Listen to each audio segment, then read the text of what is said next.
Okay, I think I'm going to make a start in the interest of time. Welcome everybody, and thank you for attending. My name's Zita Holbourne. I'm one of the National Vice Presidents of PCS, and I also chair the PCS National Women's Forum and elected to the TUC Women's Committee. And I'll come on after I cover the domestics to introduce our speakers today. We're going to be recording this meeting, so if you don't want to have your face showing in the recording, I would recommend that you switch off your camera now. And you can do that by pressing stop video in the bottom left hand corner of your screen. If you can't see it, if you hover your mouse around it, will pop up. And we'd ask everybody, and I can see everybody's already muted, to stay on mute unless you're speaking. And what we'll be doing is to load this onto YouTube, so that people will be able to watch it, and you'll be able to share it with colleagues if you want to after the event. We'll be taking some questions. You will all know, if you registered, that you were invited to submit questions in advance. So we'll take those questions after we've heard from our two speakers. And we will also take questions from anybody who'd like to ask a question today. So you don't have to have submitted a question in advance. And if you prefer to put your question into the chat, then you can do that. And I'm hoping that time will permit us to have sort of 2 rounds of questions and answers from the panel. So the reason we've called this meeting on women and the impacts of COVID is because we know that COVID has had particular impacts on women as workers, but also some disproportionate impacts. So we know that domestic abuse has increased during the lockdown period and the pandemic. We also know that women are the primary carers. So when it's come to having to care for vulnerable family members or members in the community, maybe elderly relatives or disabled relatives as well as children, that responsibility largely falls to women to conduct that. And of course with lockdown it's become even harder because people are isolated in their own homes, and people are trying to juggle also childcare and also having to educate and school children at home, which has been quite difficult. There's also evidence come through that men have a better setup for working from home and better workstation than women, and women are the ones that don't have the sort of office space and are having to make do with whatever they can put together, you know, laptops perched on the lap or at the table, or however they can manage. So there are a host of different issues, and I don't intend to go through all of those issues now because of course we have our wonderful speakers who are going to talk about not only the issues, but what we've been doing both in PCS and the wider trade union movement to raise these issues, to negotiate with employers. We've been having regular meetings with the Cabinet Office, but we've also been having regular meetings within our own employer bargaining areas and negotiating around these issues. There's been a host of guidance that has been put out nationally and in groups, but it may be that you haven't all seen that information. And there's lots of work that's been carried out at the TUC level, and you'll be hearing about what's been happening at that level across the sort of employment sector. So I'll introduce our speakers now, and we have 2 fantastic women with us who are going to be sharing with you some of the things that we've been doing. Hopefully Fran Heathcote will be known by most of you here. Fran was elected as National President for the first time in 2019, having been Deputy President since 2018 and Acting President since November. before that. Fran was DWP president from 2012 to 2019, and before that DWP organiser for many years. Fran lives in the Northeast, where she is still the regional chair and is a keen anti-austerity activist who leads the PCS campaign for a decent social security system for those who need it. Passionate about organising and increasing participation, Fran has previously taken responsibility within the NEC for the Young Members Network and the Disabled Members Network, and is always keen to hear new ideas about how we can improve representation and membership engagement within PCS. And we also have with us Sian Elliott. Sian is the TUC Women's Equality Officer. She works in the Equalities and Strategy Department at the TUC, focusing on women's rights and equality in the workplace.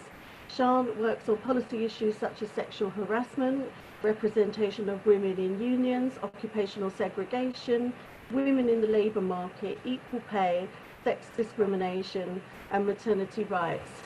So what we want to do at this meeting is to share with you some of the things that we've been involved in and what we've been doing to represent women's issues, but also to hear from you what your concerns are, and look at what things do we need to prioritise and take forward after this meeting on behalf of women, because I've talked about some of the things that have been impacting us during lockdown from the coronavirus pandemic. But of course, there are also some women members who are will be at risk. And one of the things we've been doing is negotiating with the employer around those who are high risk and highly vulnerable and what protections should be in place. And I've been involved in those negotiations, as have Fran. And also we know that we're hitting a really awful economic impact.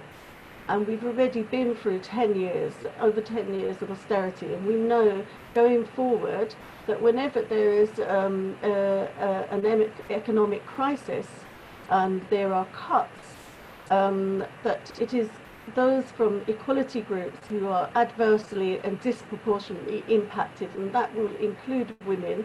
And of course, as women, we are intersectional, so there may be multiple impacts on us, so that will have to be, something we focus on going forward, because there are going to be huge impacts, including the impacts on particular sectors with large proportions of women working in those sectors who are vulnerable because they're in privatized areas, outsourced workers, or areas in industries who have been hardest hit by the pandemic. And that includes some of our members who are facilities workers, working in civil service departments, those in the culture sector working in museums and galleries. But I'll stop there, and I'm going to hand over to our speakers. So I'd like to invite Fran to speak first, please. Thank you very much, Fran. Okay, thanks, Zita, and thanks very much for having me along tonight. Obviously, thanks for that warm welcome, and good evening to everybody on the call. If it's okay, I'd just like to talk you through a little bit of what's going on within PCS and obviously wider, and then if you've got any questions, then I'll do my best to answer when it comes to that. So women lead very complex lives, you don't need me to tell you that, and our needs and requirements are varied. As a movement, in the year of the 50th anniversary of the Equal Pay Act, we've made great strides to increase women's participation in the workplace, but COVID-19 has the potential to undo a lot of that. And whilst lots of reports say that more men are dying as a result of COVID-19, the health of women generally is impacted in lots of ways, which includes the reallocation of priorities in resourcing, including sexual and health services. Within PCS, lots of things have changed during the pandemic. Everything about the way we normally do things has had to be reviewed. As a union that's always prided itself on promotion of face-to-face contact with our members, we've had to adapt to a whole new virtual world, and it really has been a baptism of fire in some ways. The NEC is meeting fortnightly, not face-to-face obviously, but by Zoom, something that most of us had never used pre the pandemic, but now we seem very, very familiar with it. Our discussions with the Cabinet Office, as Zita said, are very frequent, at times virtually daily, and the subject list just keeps getting longer. Just yesterday, I cleared a briefing to go out to groups with 16 attachments, 16 new bits of guidance that we're negotiating, with more bits to follow. And just as an illustration of that, overarching HR policy, support and attendance, return to office guidance, school closures, time off and annual leave, managing poor performance and attendance, working from home, dispute resolution and discipline, looking after your well-being and mental health, quarantine principles, return to work conversation principles, death in service, delegated pay and reward, and volunteers and reservists. And then alongside all of that, advice around the job retention scheme and test and trace guidance. The idea being that where we can negotiate good practice, that can be used across departments, but where group negotiators negotiate something that's better than that, we use that as a lever in our negotiations to put pressure on the Cabinet Office to come up with something that is overarching. And if you listen to that list I've just read out, those are all things where women are impacted, and we must spell out to employers that women's needs must be taken fully into account when we're dealing with all of those issues. And as we're seeing a shift in emphasis from the government on getting more civil servants back into the workplace, and we know that that varies a lot between departments, those who already have most people back in work to those who have nearly everybody at home. But the policies that have been negotiated then become really, really important. Although the Cabinet Office claimed there's no pressure to get everybody back into work before it's fully safe to do so, that's completely contradicted by Boris and his cronies saying that they want to boost the economy, get everybody spending again, and reopen the high street. There's a massive shift in government policies around office closures, as some of the biggest departments now need more staff and office space, not less. And if you take the DWP as an example of that, if you remember 2 or 3 years ago, with a massive fanfare, they announced their massive office closure and estate strategy programme, where they shut lots of front-facing job centres and lots of services to the public. Well, now, of course, they're reopening what are described as mothballed offices, offices that they previously closed because they said they didn't need them, that now they recognise with the huge spike in universal credit claims that they're going to need more staff, more office space and more resource. So already we're seeing a complete turnaround there, and that's not, that's mirrored in lots of different departments. So Alex Chisholm sent a letter to all departments that spelt out that in less than a week from the date that he wrote the letter, which I think was the 22nd of July, we want every department to give a report of what your plans are and the timescales to get everybody back into the workplace. Now, the Cabinet Office denied that there's any change in emphasis and that our members should stay home and stay safe, but that's contradicted by that diktat that's been sent to departments. One thing is clear, though. The pandemic has shown us that lots of things can be done differently, and that it's our members that provide essential services that keep this country running, many of them designated as key workers. So when this is finally all behind us, with lots of talk and continued austerity across the public sector, we are absolutely clear that there can be no going back and that our members must be recognised.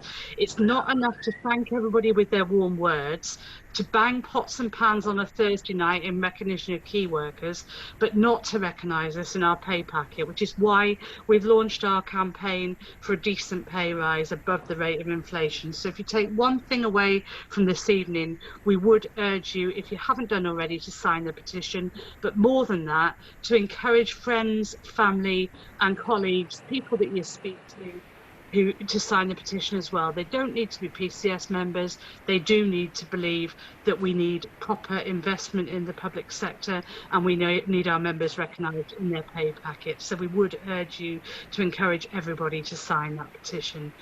There can be no division between those in the workplace and those at home. The policies being negotiated must be to the benefit of both groups, and obviously the only people that benefit if we set groups of workers against each other are those that are trying to worsen their conditions. So many members have shown how well their jobs can be done remotely, and in places like the HMRC in Ealing, where we've had a fantastic campaign to try and keep the tax office open, and where many members face redundancy because they cannot get to another workplace within daily travel, some due to care and responsibilities, and issues that mean that they can't just make that journey to another workplace, we have shown that other ways of working are possible, and there are other possibilities to keep people in a job. So we have to ensure that all of that is fully explored in terms of what the government and what the HMRC in this instance do next. And we know that working from home has been good for some people, but for others not so much. Some women would have really loved to work from home, but were prevented from doing so. Some had caring responsibilities, some were shielding or living with somebody that was shielding. Some women working from home really want to be back in the workplace, and for good reason. If we look at the issue of domestic violence, as the pandemic deepened, economic and social stresses, coupled with restricted movement and social isolation measures, saw a massive increase in gender-based violence. Being forced to lock down with your abuser at the same time as support services are restricted or unavailable is a massive issue. Refuge, the National Domestic Abuse Helpline, has had a tenfold increase in visits to its website, and 2/3 of survivors responding to a Women's Aid survey back in April said that violence had escalated under lockdown. So clearly these are big issues. The money the government had offered to support the vulnerable is 67 million, which sounds like a huge amount of money until you realise that Women's Aid estimate they require 393 million per year just in England alone. This has been a challenging time for all of us. Regardless of individual circumstances, there are many of us that just miss the ability to interact with colleagues face to face at the end of a stressful day. Covid-19 has had a real impact on mental health as well as physical well-being. For some of us, there have been some positives. I've become an avid cyclist and taken on a big cycling challenge in aid of Alzheimer's research, something I could never normally have done, spending most of my time away from home on PCS business. But I have friends saying to me, I piled the pounds on, I feel terrible, I do nothing but eat. Every one of us has been impacted by a year and a set of circumstances that none of us could possibly have predicted. But what has really come across during this time is the importance of being in a union and how much support, help and guidance PCS offers its members. We have seen a climb in membership, an increase in people wanting to get involved in PCS. We've had to adapt our ways of working to a more digital approach, and that can be a big shift for a lot of people. But because we've been very proactive in contacting reps and then in turn contacting members at the start of the pandemic, lots of people came forward and said they'd like to be involved in some way. And for many, often those with responsibilities outside the workplace, seeing that you could do these things remotely allowed them to participate in a way that they wouldn't normally have been able to do. And I want to finish on that really. Sometimes as women, we're not very good at pushing ourselves forward, at speaking up when somebody else has made the point that we would have made if we'd spoken. But sometimes we don't get involved because we just can't, because the responsibilities we have on top of being at work are just too great. But we've all learned from the pandemic that there are lots of ways we can participate and that everybody can play a part. Not everybody wants to spend hours travelling on trains.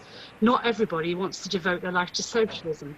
But actually, just by being the contact point, the advocate for the people that you work with and that you sit with or that you speak to on the phone, you can play a really vital part in PCS. Nobody knows your colleagues better than you do. Our members or our potential members who haven't taken the step to join PCS yet will respond far better to somebody they know and trust. So it's far better to have lots of members playing a part in PCS than one or two people doing everything. Think back to how I first got involved in what was CPSA then, as a relatively young employee of the benefits agency, and we held a members meeting, the first members meeting I'd ever been to decide who our rep was going to be. We still had the old Whitley system, and they wanted somebody to go along on behalf of our office to the Whitley meetings. And somebody pointed at me and said, "She's young and gobby, she'll go." And whilst I'm not perhaps quite so young these days, I'm certainly probably still as gobby. And just that wish to see fairness in the workplace, to see justice for everybody, and for everybody to have a voice was all that it really needed to get more involved in CPSA and then PCS. Eventually, I got onto the Group Executive Committee, and I didn't say much to begin with. There were lots of powerful speakers. It was a very male-dominated committee at that time. What could I possibly add to what they'd already had to say? But eventually, I gained a bit of confidence and spoke up and realised that my opinion was just as valid as those as the other speakers. And of course, once you get started, speaking up was something that I did a lot more of. And we have to ensure that our women have a voice and have a say in every decision that PCS makes. We owe it to ourselves, but we also owe it to the women around us. And I see my role as president in ensuring that equality really is at the heart of everything we do, and that everybody has a voice. And we want to know what you think. We won't always agree on everything, but that's fine. Only by talking things through and hearing everybody's ideas will we reach the best decisions. So I hope you get a lot out of this evening. It's part of an ongoing dialogue about shaping our union, about increasing participation, and about giving everybody a voice. And if you have ideas about things, put them in, because nobody has the monopoly on good ideas, and we need members to be engaged in what we're doing and to be sure that when we do make decisions that we're making the right decisions that people have had an opportunity to input into. We're facing a very difficult period ahead. We've got a hostile government already generating discussions about who pays for the crisis. As Zita said, we've had a number of years of austerity, and we're very clear there can be no return to austerity. But in order to bring that about, we have to be sure that we stand together. A crisis that we face now that none of us know the outcome of or how long it's going to continue. We will get through it, but we'll get through it with our collective strength, and we as women have a big role to play in supporting each other. Our job, every single one of us on this call, is to pull together, to support each other, and not allow the government to set groups of workers against each other, because we really are stronger when we act together. So I send you my solidarity. I thank you very much for listening, and obviously happy to take any questions. Thanks, everyone. Thank you so much, Fran, for that overview of what we've been doing and what's been happening. And it's true that even though we've been in a virtual world, we've actually been really, really busy, if not busier than we usually are. And our National Women's Forum has also been meeting by Zoom during lockdown. And we have also, Fran talked about domestic abuse and the impacts of domestic abuse, and one of the things we've been doing is providing the Bright Sky app training, which is an app that women can download on their phone and get assistance and support if they are experiencing domestic abuse. But it's also an app that can be used by people who are supporting women who are impacted. So some of us have been doing that training. I've done the training. I have the app on my phone, and we've put out some guidance on the impacts of domestic abuse and what people can do and where they can turn to for help. And so has the TUC as well as PCS, but I'm sure Sian will speak to us about that. So also, just to mention before I bring Sian in, if you think of any questions as we're going along, or any comments, do put them in the chat box. You don't have to wait till later on to do that. You can do that at any time. And also, you might have noticed that sometimes the view that you're getting of the Zoom meeting is changing. What we're doing is we're recording in speaker view because it's better for the YouTube afterwards. But you can always change that back. And if you don't know how to do that, in the top right-hand corner, you can see the view. So I'm currently, because I'm speaking in speaker view on my screen, so I can change it to gallery view and vice versa. So whatever you prefer, it's obviously optional how you want to view the meeting, but in case you want to see the speakers and you're seeing the whole gallery, you can change it there if you'd like to. It gives me great pleasure now to welcome Sian. I'm fortunate that I work alongside both Fran on a regular basis and also alongside Sian in my role on the TUC Women's Committee, and in fact the TUC Women's Conference was the sort of last main conference that happened before lockdown hit the whole of the UK, our countries and nations, and that was the last time I think I saw you physically, Sian. Thank you very much for joining us and giving us your time this evening, Sian. Welcome. You're on mute. Oh. Thank you very much, Zita. Thank you for that kind introduction. And it actually was really lovely to have that last opportunity of sisters coming together in solidarity before we went into lockdown. I didn't realise how much we would need that solidarity and that moment of coming together. And for any of you that have been to TUC's annual women's conference, you'll know it's such a celebration of all we achieve as women within our movement and at work, but it's also something that we can take real strength from. As Zita said, I'm the Women's Equality Officer at the TUC. I just want to say a huge thank you to PCS and to Fran and the Women's Committee for inviting me along here this evening, and also to Diane, Caroline and Melissa for their support behind the scenes, and for our interpreter. If I need to slow down, please do let me know, anybody. As Fran said earlier, promoting equality and ensuring everybody has a voice at work is central to what the TUC and all trade unions do, whether that's fighting for equal pay, challenging sexism or racism at work, or empowering women to not only join but to lead our movement and ensure that our voices are heard at work. And never has that work been more important than now, because as we know, there has not been an equal impact from coronavirus. The pandemic has shone a stark light on the deep and persistent structural inequalities that women face across our country. Women have been disproportionately affected by the health and economic impacts of the COVID-19 crisis. And in particular, women with multiple protected characteristics, Black and ethnic minority women, disabled women, LBT women, and those from low-income households or who are in insecure work, and in particular, pregnant women and migrant women with no recourse to public funds. During the pandemic, structural racism has been a matter of life and death for Black and ethnic minority women. Black workers have seen some of the UK's highest corona death rates. Black women are literally dying on the job. And we've got a report by that name from a call for evidence that we did in June. And I can pop the link in the chat box to that, but I think Diane may also have the link, so maybe able to do that for you. Thank you, Diane, I've seen it pop up. But that talks about the systemic inequalities that Black women workers are facing in the workplace that mean they are overrepresented in lower paid, insecure jobs that put them at higher risk of contracting coronavirus during the crisis. Systematic and institutional racism also meant that Black women face poorer health, poorer housing and educational outcomes. And these inequalities have been compounded by the discrimination, sexism and racism that Black women face within our workplaces and across society. As I mentioned in June, we issued a call for evidence from Black workers because we felt that in much of the public discourse around fatality rates of BME workers, the voices of Black workers was missing, particularly Black women.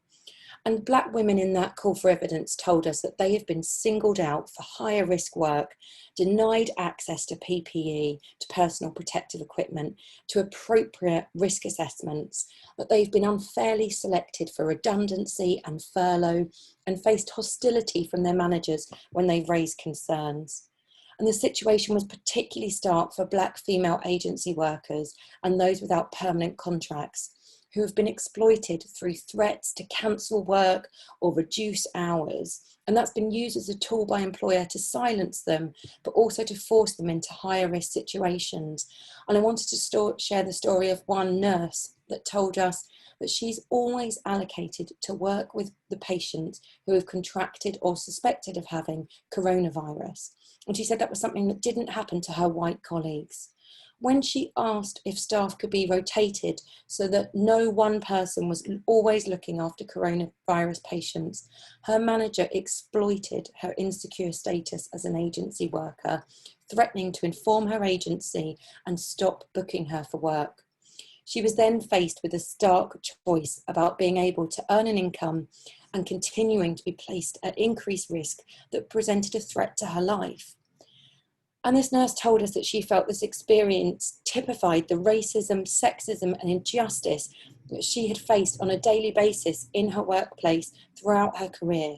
And she told us that in the past it had actually caused her to leave a permanent senior role. For migrant women with no recourse to public funds, the stakes have also been incredibly high. Because they are barred from accessing the social security system that other workers are entitled to, they are at the mercy of their employer, who knows that no work means no pay, and most women cannot afford to do that. So for many women working on the front line of this crisis, in our hospitals, in our schools, in our shops, there has been little choice at times between risking their health and the necessity to earn an income. The burden of unpaid care is also costing women their jobs and pay. The continuing underfunding of our care services has had a disproportionate impact on women. Of the UK's 9.8 million key workers who have kept the healthcare system and our country moving as the pandemic hit, it's been women, nearly 2/3 of them are women, who've been on the front line. And they've been putting their lives on the line to care for others, but been left on poverty pay with insecure work. And discrimination has left many female key workers at disproportionately high risk of exposure to Covid-19. They've been working without proper fitting personal protective equipment, or in some cases, no access to PPE at all. And if PPE is ill-fitting or not even there, it cannot do its job and protect women while they are at work. To put it simply, protecting others' lives has cost some women their own. And safety at work needs to urgently be addressed. Thanks to union lobbying, the government's safe working guidance at least references the Equality Act, and in particular BME workers and pregnant women. Prior to our intervention, it didn't mention either of those groups and the higher risk that they face. But far more is needed. We're saying that it must be mandatory for all employers to publish their COVID-19 risk assessments, and for all assessments to take full account of how to ensure those with protected characteristics can work safely. Women have also faced a disproportionate burden of unpaid care during the crisis. As necessary measures taken to prevent the spread of coronavirus led to schools and childcare providers being closed, it was women who were left to juggle paid and unpaid work, with mums providing around 2/3 more childcare a day than dads. Unions called for and won an extension of the furlough scheme for those with caring commitments, and that helped secure the incomes of mums and some dads while they tried to balance work and care. But the lack of a part-time option meant that many mums were forced out of the workplace and back into the home on a full-time basis. Had a part-time furlough option been introduced, as unions lobbied for, mums and dads could have shared care more easily, having a less damaging impact on women's jobs. Likewise, when social care services were closed, millions were asked to shield at home, it was women who were left to fill the unpaid care gap. And we know this has really hit older women workers in particular, who often have a double care burden of caring for elderly relatives and partners, as well as grandchildren. And that they appear to have been particularly badly affected. New statistics released yesterday suggest that women over 50 have seen the largest rise in economic inactivity since the crisis began, with many older women workers forced into early retirement in order to provide care. Women in this age group were already had a pension pot around 30% lower than men of the same age, because they were the ones who had to take time out earlier in their career to care. And they are much more likely to live in poverty as pensioners than men. Forced early retirement, frankly, worsens their economic security now and in their older years. And the TUC and our unions are lobbying hard to stop this. We're making the case that a lack of government investment in good public sector jobs, in flexible working, and in particular in the social care sector, is holding back women and holding our recovery back. We're also really concerned that we're seeing a reversal of decades of progress towards gender equality at work. As many as 1 in 3 employers are set to make redundancies, according to the CIPD.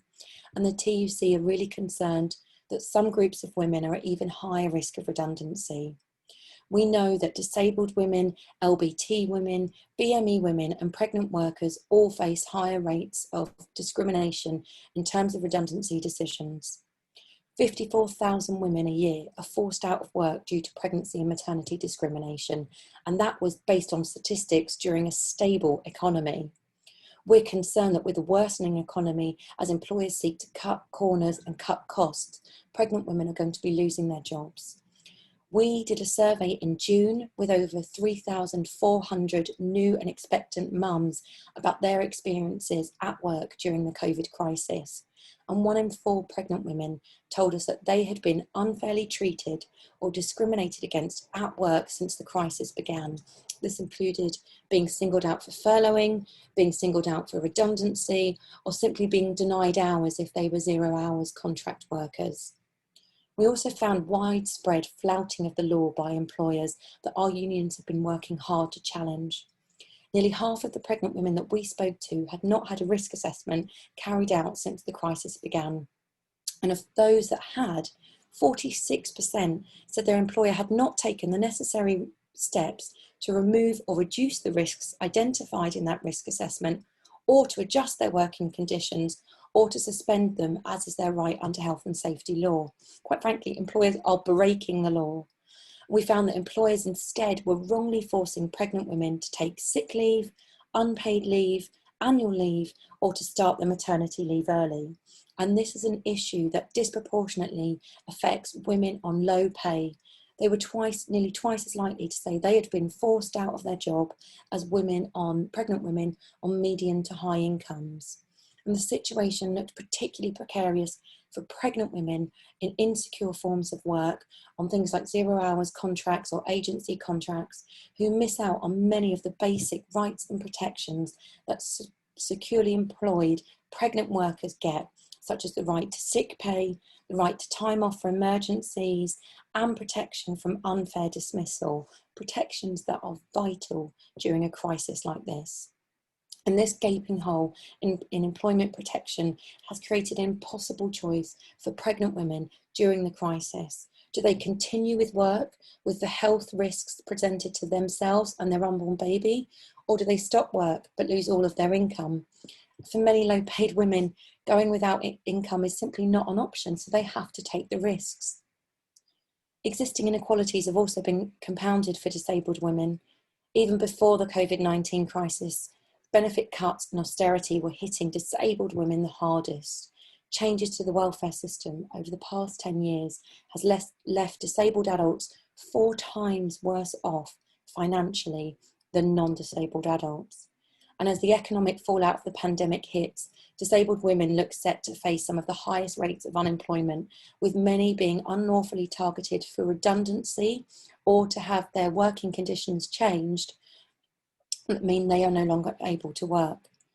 Disabled women who have been asked to shield have been particularly badly let down by government, with many now at risk of losing their jobs and livelihoods, as they cannot return safely to work, even though we're all being encouraged to do so, but have been denied continued access to the job retention scheme that provided a vital way of protecting their incomes during this crisis. So we at the TUC and our unions are calling for an extension of the job retention scheme for these workers, and also for those with caring responsibilities beyond October.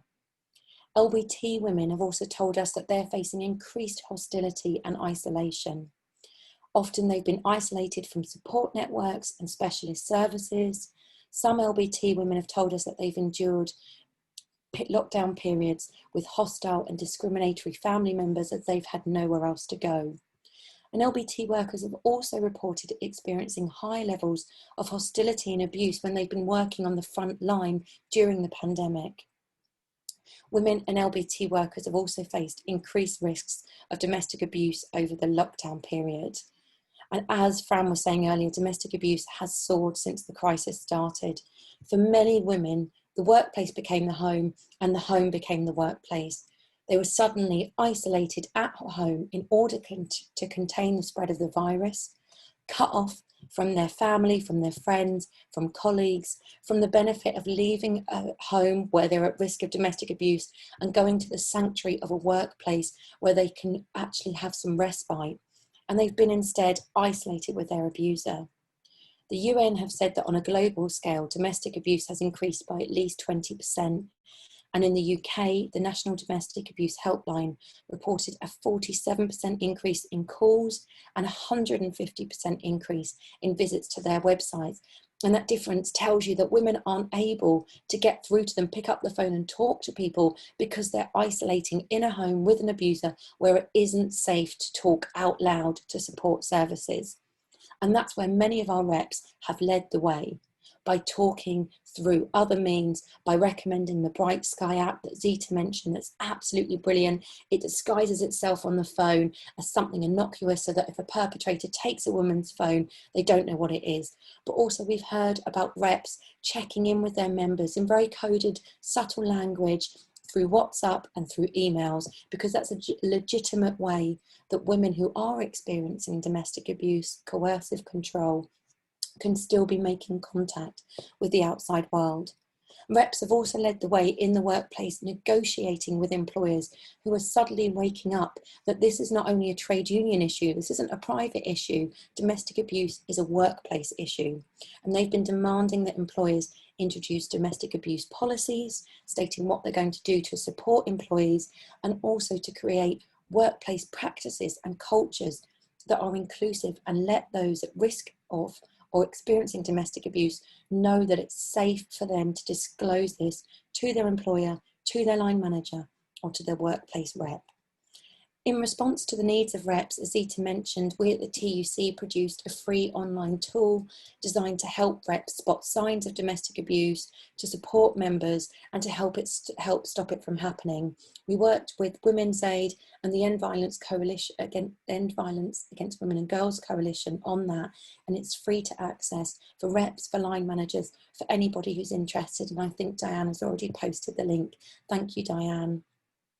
We're now lobbying for employers to be mandated to provide support to workers by providing training for all staff, but particularly for line managers, by providing a workplace policy and providing 10 days paid leave to all domestic abuse survivors.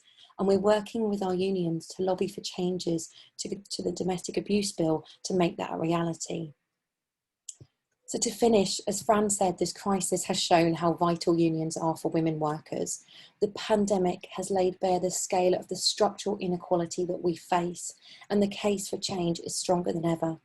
The government's woeful response has failed to promote equality and actually has gone so far as to undermine it. And we're worried that we're really going to see a reversal of decades of progress of gender equality if we don't stand against it. And that's what unions are going to do. We know that a fairer and equal economy will mean a stronger economy. By organising with our sisters on the ground, by hearing from you sisters out there in the workplace, forcing government to hear our needs and to act on them, we can ensure that we build back better and secure women's equality in the workplace. Thank you very much.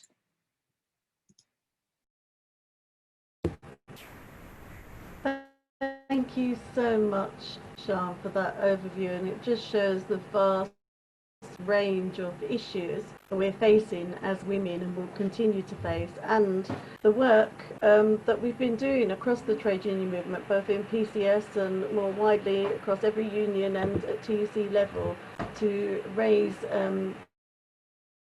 these issues. I've seen some comments come through in the chat and one question. What I'm going to do to start with is to read out some of the questions we received in advance. So thank everybody who submitted questions, that's really appreciated. Take a few of the questions that I have from the advanced set of questions, and a couple of the comments and questions in the chat, come back to our panel and then take another set, and then I'll see if anybody wants to come in and ask a question or make a comment that, you know, themselves rather than just in the chat. So here's some of the questions we received in advance. What policies have PCS, other members seen from employers which have been useful to women during the pandemic, e.g. around homeschooling, well-being, mental health, shared parental leave? And another question, I work for a non-departmental government body and I struggled with childcare and homeschooling while working from home full-time during lockdown. Has the panel seen effective measures put in place in some organisations and institutions to help with this? Employees with additional caring tasks, for example, and can they share what those measures are? And another question, we need consistency across all employers in actions and changes in response to the pressures put on women of COVID-19, childcare, homeschooling, elder care, and working from home or having to return to working in the workplace. What changes in policy and practice is PCS lobbying for across all of the civil service, NDPBs and other organisations to help women? And I saw that there was a comment made in the chat about Belly Mujinga. I imagine probably everybody here knows about Belly Mujinga, but she was a rail worker at Victoria Station who was spat at along with her colleague. Subsequently, the person that spat at her said that they had coronavirus, and she subsequently died of coronavirus. But the person was tested after that time and found not to have coronavirus. That doesn't mean, of course, that they didn't have it at the time they spat on her. And obviously that's a really abusive, horrific thing to do to anybody and any worker. Intention effectively to give her coronavirus. And there's been a big campaign to support her family seeking justice. And some of you may have seen that on the Black Lives Matter protests, people have had placards calling for justice for Belly Mujinga, and there's been a particular part of it that's been focused on that. And that's another thing that we're seeing, is that there's an increasing amount of abuse towards workers because of the measures that are being put in place, and they're having to follow out those policies, government policies and workplace policies, when dealing with the public, which is totally unacceptable to target employees and workers in that way. And I could see that there's a comment saying that from Laura to everyone, I'm pleased to see PCS joining other unions and organisations such as Pregnant Then Screwed and supporting Maria Miller's bill related to pregnant women at the threat of redundancy. And that's something that the National Women's Forum discussed and felt that that was really important that we got involved in and we participated in. So I'll come back to the panel on that set of questions, and then I'll go to some more questions if that's okay. Some of them were PCS specific and others weren't. So I'll start with you, Fran, if that's okay. That's absolutely fine. I just need to get myself off mute. Can you hear me? Yes. Okay, thank you. Yeah, I think there's some good questions coming up, and clearly, as I said in my spiel, that we are virtually meeting the Cabinet Office daily. That's not to take away anything from departmental negotiations. I'm aware that negotiators and groups are working so hard to deal with sort of a level of detail that isn't necessarily available at the Cabinet Office. So if you like, what we end up doing is negotiating overarching policies, and the specific detail that's relevant to your individual department is negotiated by your departmental and group negotiators, and they're doing a fantastic job right now. I speak to some of them and they are literally a bit like ourselves in daily negotiations over all of this. I think, if I go back to what I said during my speech, an awful lot of the policies that we're discussing with Cabinet Office have an impact on women, but not just women. as Sian said, there are a number of underrepresented groups that are really suffering during the pandemic, for whom these policies become really, really important. Our biggest issue right now is to keep everybody safe, and if that means keeping them at home in order to do that, then that is our, if you like, our preferred option. But we recognise that there are some departments, some of the bigger departments, where people haven't really been at home at all throughout the pandemic. They've been in the workplace, dealing with the issues on the ground, in a way that, we all recognise a lot of these policies become really, really important. So in relation to the questions around what specific policies have been useful in respect of women during the pandemic, I think there's a whole range of them around home working, around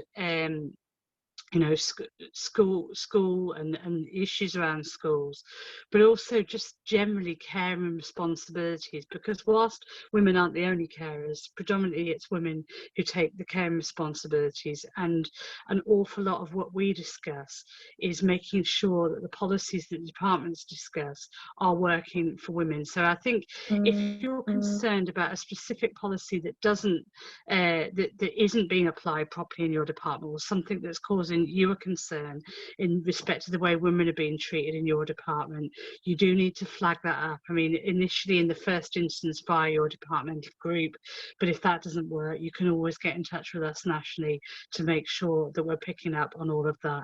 In relation to the NDPBs, again, I think those issues that were outlined in what Zita read out are very common around care and responsibilities during the pandemic, and that is something that we're very conscious of. And I agree with the person that said that we need some sort of consistency across departments, because what we're finding in a lot of places, and even within departments, is there are, you'll know yourself, there are good and bad managers everywhere, and some people have really positive experiences of how well they've been looked after during the pandemic, whilst others are the ones that tend to contact us because their experience is not so positive. And so in terms of what changes we're lobbying for, in the first instance, what we're lobbying for is for the policies that are negotiated to be applied consistently within departments, but also across departments. So where they're further reaching, that they apply to all groups of affected members, and a lot of those issues, a lot of the things we're talking about will be very, very relevant to our women.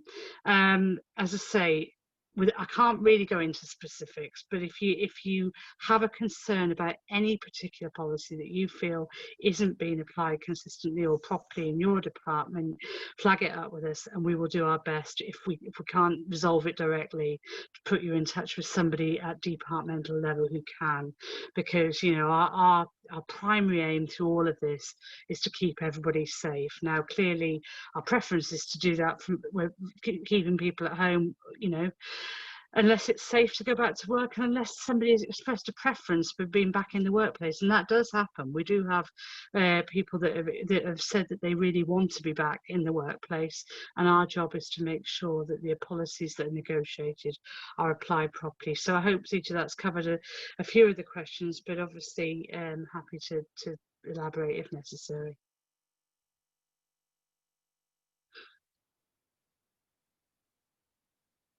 Sorry about that. Can you hear me now? Yes. Yep. Yeah. Okay. Yeah, I would just add that in my area, my employer, what they've done is to say that we just do what we can do during lockdown. So people are homeschooling and they are caring for people, and they need to go out and take meals to elderly relatives, for example, or sort things out for them. And we've got children at home that we've got to care for and school, then we do what we can do, and that's as much as we can do. There's no pressure on us to fulfill our normal working day in the way we would. And in addition, we have messages on our email sign off and on our voicemail that says don't expect things to be as they usually are. You expect to hear disruptions, noises, background noise. We may not answer you as fast as we would in the past because we're dealing with the coronavirus pandemic and crisis, and that's impacting on us as well. So those kind of things I think are quite practical things that are useful, so there isn't the pressure and expectation on coming from stakeholders and coming from customers. But in reality, I think what happens a lot of the time is the people we're speaking to on the phones, for example, or having meetings with, they're having exactly the same issues. I've seen dogs, cats, babies, everybody, on the meetings, and we all just go with the flow and have to expect that that's how it's going to be. But I think, as Fran has said, if that's not happening in your employment area and you're not getting that support, then it's important that you let us know so we can seek to address that.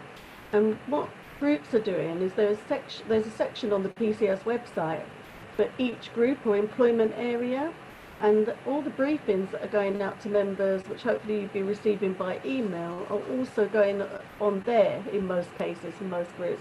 So you'll be able to look back and see what's been negotiated or what policy is out there and what guidance is out there for your specific employer area. So that can be a useful place to look. Sian, would you like to come in and respond, please? Thank you. Definitely, thank you. I think I might start with the last question about how do we ensure consistency across employers, because for us at the TUC that starts with workers' rights and all workers having the same rights, whether workers are employed in insecure forms of work or whether they're securely employed. We have a couple of key policies that I think are really relevant to this discussion, and in particular to women's experience at work. I thought it would be useful to flag. So we are calling for a day one right to flexible working for all workers. And what we mean by flexible working means very different things for very different workplaces. For some workers, it can mean having a right to predictable hours and set working patterns so that you can plan your childcare or your caring responsibilities around it. We've spoken to lots of parents that are working in insecure work, and they don't know from one week to the next what hours they're going to be working, and they can't plan their childcare accordingly. But that right to flexible working could also be about working flexibly. And we've seen some great practice from employers in unionised workplaces where they've really supported women with caring responsibilities, whether that's juggling childcare and homeschooling, or whether that's caring for relatives, neighbours, friends, and allowing women to work flexibly, whether that's working slightly earlier in the morning, working slightly later in the afternoon, or working atypical hours to what they usually work. Flexible working can also take the form of working compressed hours, working term time only, but thinking very specifically about the COVID context, it would really help workers to have that day one right to flexible work. At the moment, workers have a right to request flexible working after they've been in a job 26 weeks. But research that we did this time last year found that 1 in 3 workers have those requests for flexible working denied. And employers have been really hesitant in lots of workplaces to implement true flexible working. But what we saw with this crisis was that when there was a business imperative for them to do so, they did it very quickly. They did it overnight. So we know that flexible working can work, and it can make all the difference to women staying in full-time or in paid employment. As mentioned in the chat, we're calling for the law around discrimination to be strengthened in terms of discrimination, particularly in redundancies. So Maria Miller's bill that will extend the period of protection for pregnant women and those on maternity leave to during pregnancy and up to 6 months after they return from maternity leave. And we also are calling for the government to make sure that the public sector equality duty, that employers are complying with it and looking at the equality impact of the decisions that they're making when making redundancies and restructuring decisions. As I mentioned earlier, health and safety has become a massive issue in the workplace. We're calling for mandatory risk assessments and for those to consider take into account particular circumstances of different groups, so pregnant workers, BME workers, and the higher risks that they face. We're also calling for ethnicity and disability pay gap reporting. These have been calls that we've been making prior to the COVID crisis, but we think they're incredibly important now, because if employers right now know that decisions they make about redundancies now are going to show up next year when they report those ethnicity and disability pay gap reporting, as well as their gender pay gap reporting, and they know that they're going to be shown to have huge gaps for those groups, it could affect some of the decisions that they make. So in terms of some of the individual pockets of best practice and policies that we've seen employers implement because unions have negotiated for them, it is negotiating for employers to do an equal pay audit, to look at the particular issues going on in their workplace for particular groups, and then negotiating for employers to map out redundancy plans against those equal pay audits, and to be thinking, are we making redundant higher groups of women than men? Are we making more mums redundant than any other group? Are we making disabled women and BME women, are they showing up as being more likely to be made redundant? And then looking at that decision-making process again before they start making any redundancies. So we'd really be wanting to see reps trying to negotiate for employers to be doing that.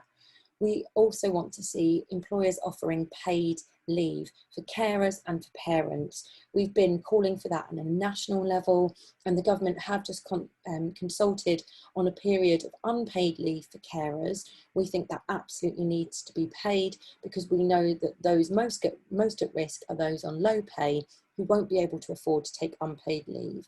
And we want to see a period of 10 days paid leave for parents, because even once school begins again in September, NHS track and trace measures means that schools or households could be required to isolate for at least 14 days. So if parents had a period of 10 days paid leave, they would be able to cope with that sudden need and loss of childcare without having to possibly lose their job and lose their household income.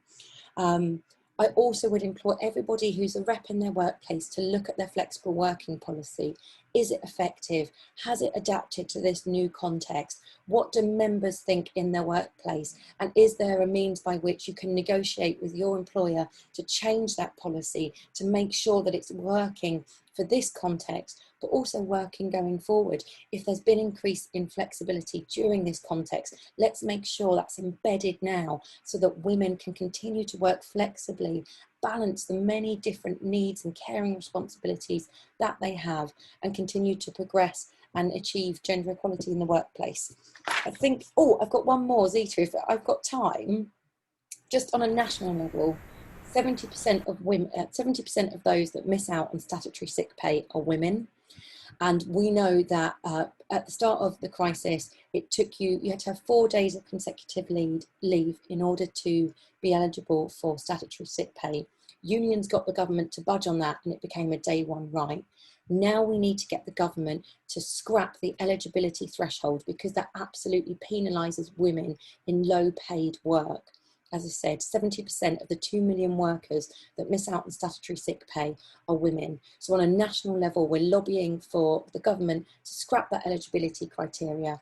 But within workplaces, we're asking unions to try and negotiate to get their employers to enhance those the statutory sick pay, because it's £95 a week and most workers cannot live on that amount. So if an employer can enhance it, then we know that workers have a better chance of staying out of poverty and not having their household incomes adversely impacted. That's all my answers, Zita, sorry. Thank you so much for that. I'm going to go through a group of questions now, or a few groups of questions, and I can see there's a related one in the chat, and then invite people, if they've got any questions that in addition to these questions that I've read out, but on the same themes, so we can group them together. So the first set, there is 2 on domestic abuse. However, I think we've largely answered these already, but there's one aspect of it that speakers may want to come back on, Fran and Sian. Violence against women and girls, cis or transgender, is a real and present threat. What can PCS do to enact real change and ensure the law supports them whilst adequately punishing the perpetrators? And how do we ensure we continue to support female members affected by domestic abuse when they are working from home? And I think we've covered that a bit earlier. Then there's a question on being female and BAME, which I'd like to answer when we come back to that part of it. Is there an increased risk being both BAME and female? What can we reasonably ask for as adjustments to go back into the workplace if we are concerned? Then related to the next question, there's one in the chat, so I'm going to put those together. How will women going through the menopause be helped with COVID-19 as immune systems are affected and not acknowledged generally? And Louise has also raised something on this in the chat and said, I have a query regarding the long-term health issues of COVID-19, the long-term effects. Those who have had COVID-19, it's agreed to have the time off as a communicable disease, i.e. not counting towards sickness triggers, but there is evidence that the disease causes long-term physical damage to lungs, for instance, but also mental health effects. I would like to see some negotiation, if not already done, that subsequent time off as a direct result of COVID-19 does not contribute towards triggers going forward. And there's also a couple of questions that I'm going to group in this section as well, on pregnancy and maternity. Is coronavirus a danger to pregnant women, new mums and their babies? We hear of people being made redundant because of the financial impact of COVID-19 on businesses. What protection is there for pregnant and new mothers? And of course, Sian has covered some of this already as well. And just on the last point that you were making in the last section, Sian, we've also launched a campaign in PCS, Dying for Sick Pay, which is about our outsourced workers who obviously have all sorts of not very good terms and conditions, and we've been campaigning and fighting on those issues. Our members have been taking industrial action. But during COVID, we've managed to negotiate for most of those areas that if people were off because of COVID, then they would get sick pay from day one. And our campaign is to call for them to get sick pay on any conditions or illness they have, absence, sickness absence from day one, not just when it's COVID related. So I'd like to just say something on the question of is there an increased risk between both BAME and female? Well, yes, there is. Sian's talked about the adverse disproportionate impact on black workers or BAME workers. And the National Black Members Committee have been doing a lot of work on this. We've had a similar event to this on Zoom on COVID and the disproportionate impact on black workers. We've also had a Facebook Live event. And we've also been discussing and raising this issue at TUC level and the TUC Race Relations Committee, which I also represent PCS on. And there is an adverse disproportionate impact. We knew that there was before there were any reports, because we could see it happening in our communities and our families and networks around us. And of course, we've also just talked about menopause, immune systems because of that, pregnant women. So of course, if you fall into those two categories, then you can be impacted. And I've been involved in negotiations with the Cabinet Office alongside Fran and others, and have been co-leading for PCS the negotiations around a particular tool across the civil service for looking at those who are at high risk, which was initially brought about those discussions because of the disproportionate impact on black workers or BAME workers, as is described. We use the term black in its broadest political sense in PCS to encompass BAME.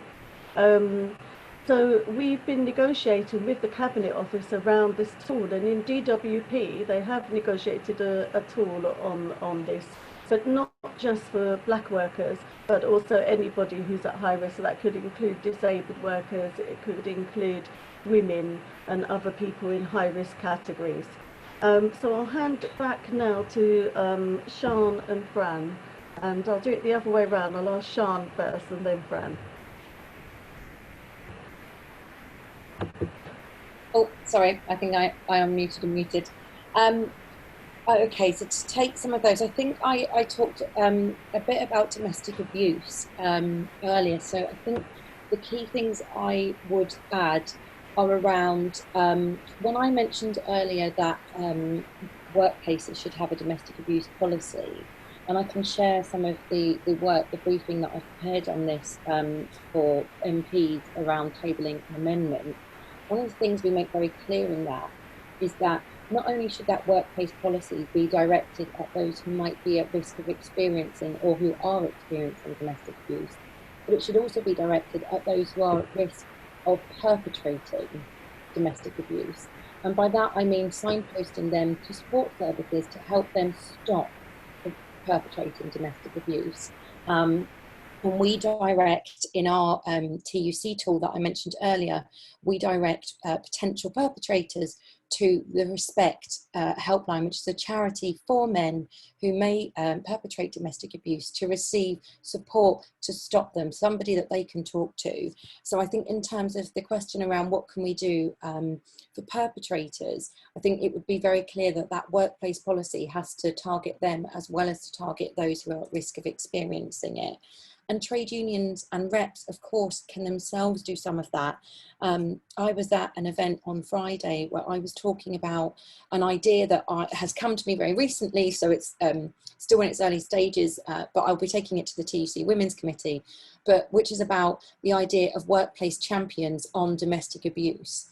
And actually new reps coming forward to fulfill a role of a workplace champion, where they have a poster, where they make members in their workplace aware that they are trained in how to respond to disclosures of domestic abuse or to those who might say that they're at risk of perpetrating it.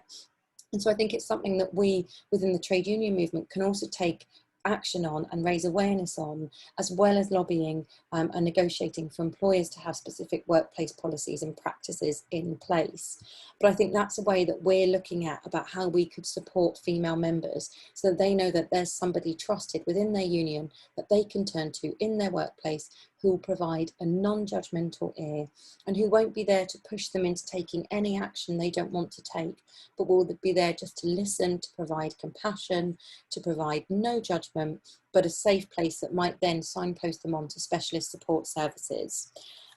Zita, I know that you sort of said you wanted to cover the question in particular about Black women, and I think that I talked about them earlier within my presentation, but happy to go back over anything if anyone wants me to. In terms of how will women who are experiencing the menopause, how will they be supported? Under the equality law, if menopause is having an adverse effect on an employee's ability to carry out the role, then their employer is responsible for addressing those issues and supporting that member of staff. If they were not to support that member of staff who was experiencing difficulties related to the menopause, whether that was in a COVID context or not, and they were to lose their job or be subject to a disciplinary, actually that amounts to discrimination under Equality Act law. So it's really important that employers have a menopause workplace policy and that they're making sure their line managers are trained in how to support workers experiencing the menopause, as I say, whether it's in the COVID context or not.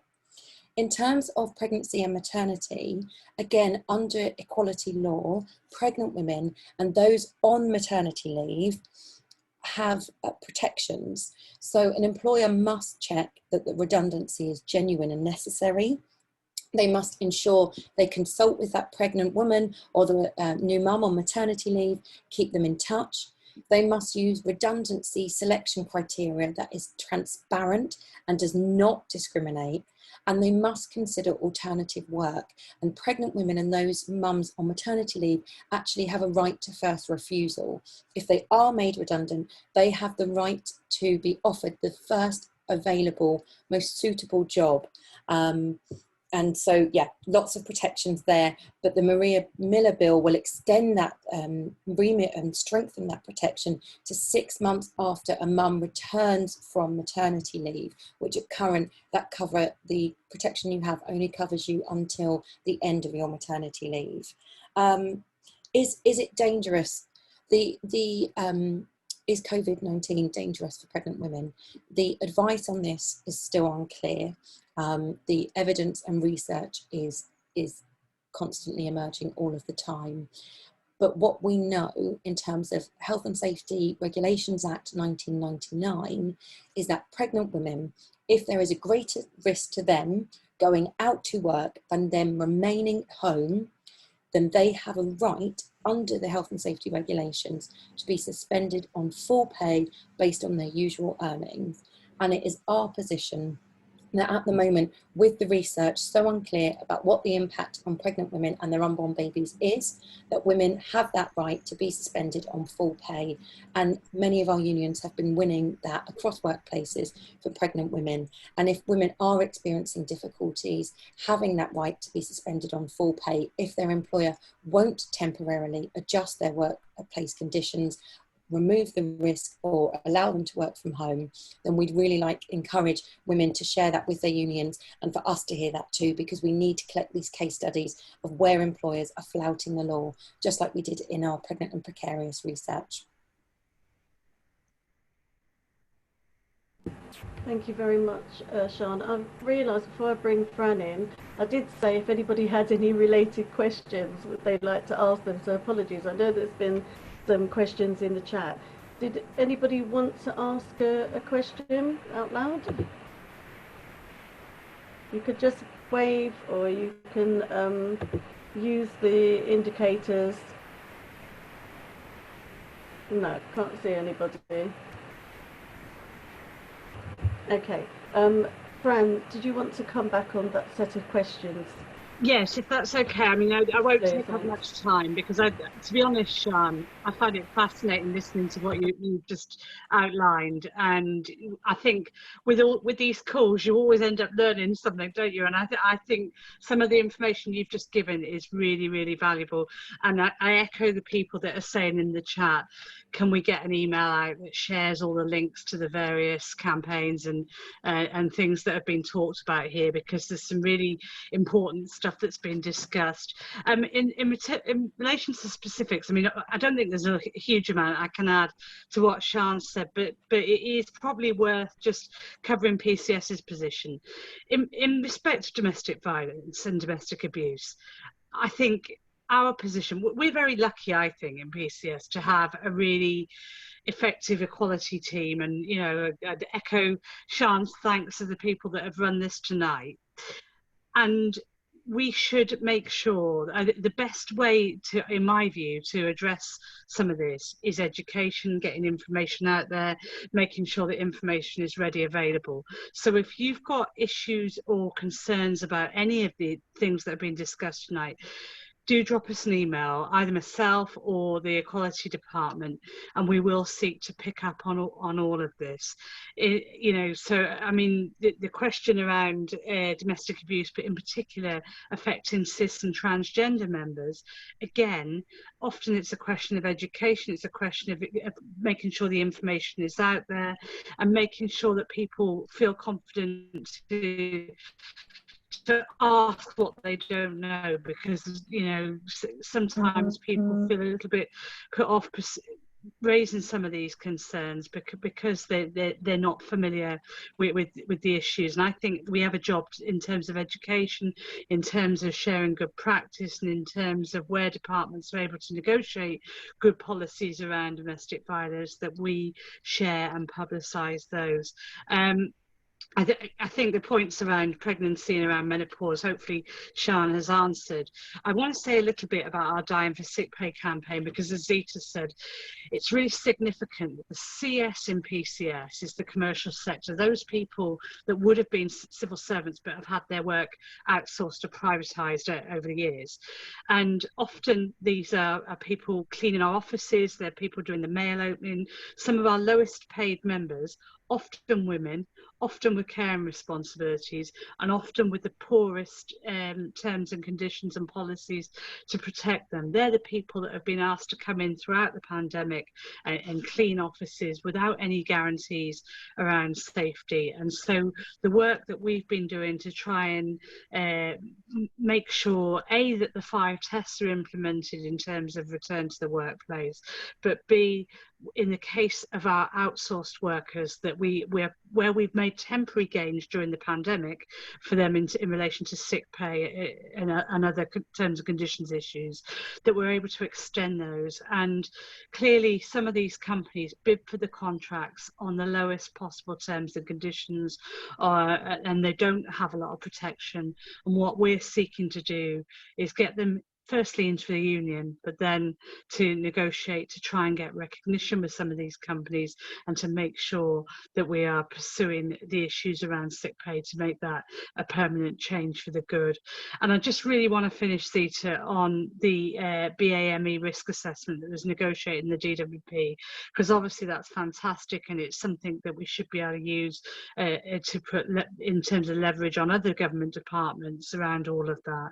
But like with a number of these things, the proof of the pudding is how it's then implemented. And what we're seeing is that Black and ethnic minority members are being put off going through, pursuing the risk assessment because it's either not sent to them, it's not publicised, or they're discouraged from completing it. And our advice to all of our members is to make use of this risk assessment, because the idea behind it is to protect your health and safety.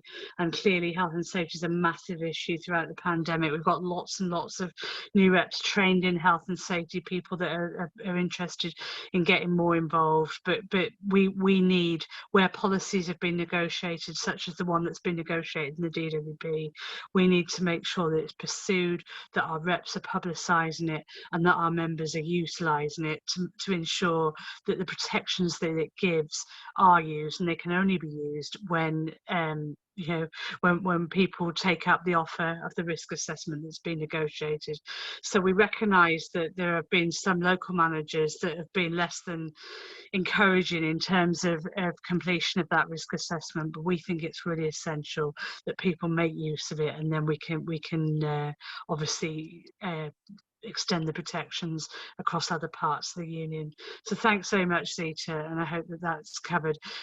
We will, somebody's just put in the chat, can we share the information around the DWP BAME risk assessment, and I'm sure we can get a link to that, and if that isn't available during the course of the call, I'll make sure that we get something to the Ecology Department that they can then share with everybody on the call. So thanks very much for that, Zita.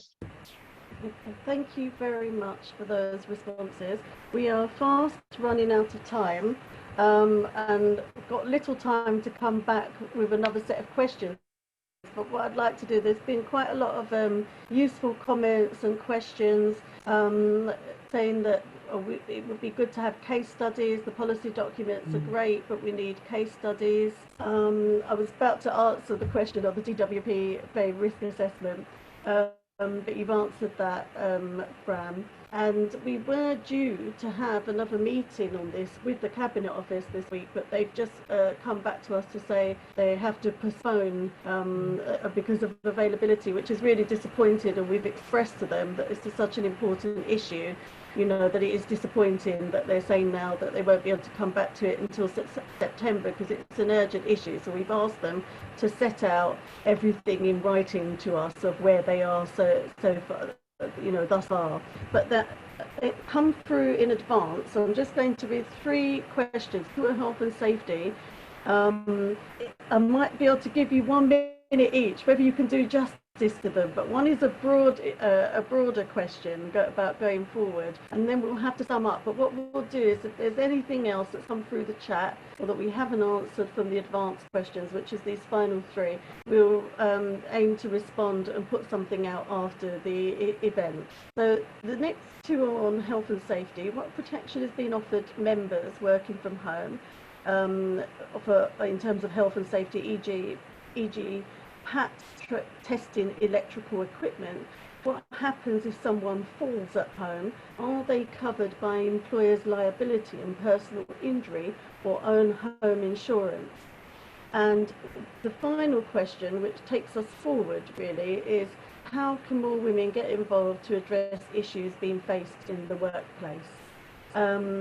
So, you know, on that final one, I'm going to come in and say a quick couple of words and then bring Fran and Sian in. Well, people can be advocates, they can become involved as reps. There are lots of online things that we're doing now that people can be involved in. Just being a link to the members that you work with in your own team and your colleagues between the unions, sharing the information you receive, encouraging people to join. You know, we are in a different world because we're not doing things physically, but what we're finding is there's a lot we can do virtually that we didn't have access to, you know, to connect in different ways in the meantime. So Fran, do you want to come back on those kind of questions? I mean, to be honest with you, Zita, in terms of the PAC question, testing question, I don't really know the answer, and my guess is if the person that asked it would like to put that into an email and send that in to us, I'll pursue that and see if I can get an answer, and unless obviously Sian has something from the TUC's perspective. It would be useful when if you email in, if you say which department you're in, because clearly we can pursue that for you.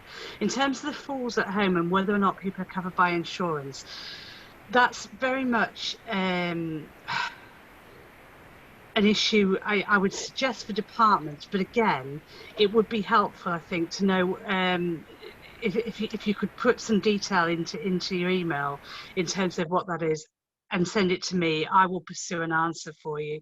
I can't answer either of those off the top of my head, but I just echo in closing Zita's points that there are so many opportunities at the moment for people to get involved in PCS, and we're not asking for big commitments here. We are looking at different ways that people can play a part, be that virtually, be that just talking to the people that you work with and on your team. It really is, the more people we have involved in some small way, the stronger and the better we'll be. And I would end with that really, Zita. And as I say, if there are specifics that haven't been answered that people want an answer to, by all means drop me a line and I'll make sure that I pursue those on your behalf. Thank you very much. Thank you, Fran. Sian, you've got 1 minute. Well, sorry about that. Okay, to address the health and safety questions, they really need to be responded to by a health and safety officer. So I sent them earlier on to our health and safety policy officer at the TUC, and as soon as I get an answer to them, I will forward that to you, Zita, Diane, so that you can pass that back on. In terms of how can more women get involved, well, this is a great example. I was a single mum with a young child, and I could never get to meetings, and actually things being online, I was a single mum living in poverty, the cost of finding someone to look after my child, then the cost of getting somewhere. I think from PCS, this is a really great way, and actually we should keep going, running things virtually, because it opens it up to so many more women. I would also encourage everybody to try and attend the TUC Women's Annual Conference, because you will meet so many other sisters, you will hear amazing debate, you can get up and tell us what you think, what the key issues are for you, and become part of that through your branch network. And then finally, this year's TUC Congress, for the first time ever, is going to be held over 2 days between the 14th and 15th of September. And the equality debates are going to be public for the first time ever. They're going to be held virtually. Anybody can join. I will send the invitation to Diane. But again, it's another way to be part of the conversation, to meet other people, to hear about campaigns and policies, and to make sure your voice is heard. Because we are a women-led movement in terms of our membership is we are more women than there are men, but we need to get more women all the way through, leading our movement and making sure that our voices and our needs are heard and met. Thank you so much. Can you hear me, everyone? Yeah. Yeah, this brings us to a close. I can see there's some more questions coming through. Just quickly on the point about the timing of the meeting and whether it's good for young children, the National Women's Forum had a discussion about this. We couldn't conclude that there was any ideal time because, of course, children of different ages go to bed different times, and we thought the later it got, the worse it would be, but we also wanted to allow time for people to finish work, because some people are physically going to workplaces. So we will feed all of these comments that have come through back to the National Women's Forum and consider that for future meetings. There's a question come up about, can anyone attend the TUC Women's Conference? TUC Women's Conference was in March. Sian was talking about TUC Congress, and yes, for the first time, any activist, trade union activist, can register and attend that event, and we've started circulating in PCS some details about that now. So yes, we can give you details of that. I'd like to end by thanking everybody, and thank you in particular, all the participants, for giving up your time and coming, for all your really useful comments that you've put into the chat, the questions that were sent in advance, to Fran and Sian in particular for coming and answering questions and for their fantastic contributions, to my fantastic colleagues in the Equality Department that have worked behind the scenes and all through the evening to make this event happen, in particular Diane, Caroline and Melissa, to our interpreter Richard, who's been with us at a number of events now. Thank you so much, Richard, and wishing you all a really fantastic evening. Just to remind you that we are recording this, or we've been recording it. It will be up on YouTube, and for all of you that registered to attend, you'll be sent the link to that when it's up on YouTube, so you can watch it again or share it with others. And if you have any further questions at all, please send those questions to equality@pcs.org.uk, and then that will be fielded to the appropriate people to answer. And thank you so much for joining us this evening. It's much appreciated, and hope you can still enjoy, if you haven't got thunderstorms, some nice weather out there, even though the sun has now set. Thank you, everybody. Take care of yourselves, and hope to see you soon, be it in the virtual world for the time being.